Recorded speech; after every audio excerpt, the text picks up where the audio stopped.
Good morning guys. Ito yung inyong Arman Kalbong Bakla. Ayan guys, ngayong araw na to guys, pupunta kami ng Greenbelt Tree kasama ang aking family kasi magbe-birthday na ang aking lalab. Kaya may surprise ako sa kanya guys. Ayan, pupunta kami ng Greenbelt Tree guys, abangan nyo guys.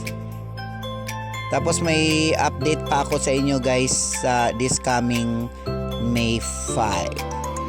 Kaya tingnan mo guys, nandito na kami, malapit na. Abangan nyo kami guys. Ayan, naglalakad na kami guys. Ayan na yung maganda guys. Nauna nang pumasok ang maganda. At yung kasama ang kanyang Mami Brenda. Ayan na guys. Naglalaro na naman sila ng ganda-gandahan. Ayan na guys, tapos na kami mamili at magpunta na kami sa cashier para magbayad. Ayan, tapos na kami magbayad guys. Tsaka lalabas na kami guys para maghanap ng aming makainan guys. Kasi syempre nagugutom na kami guys. Pili namin kainan guys ang Greenwich. After namin kumain guys, umuwi na kami. Bye bye guys!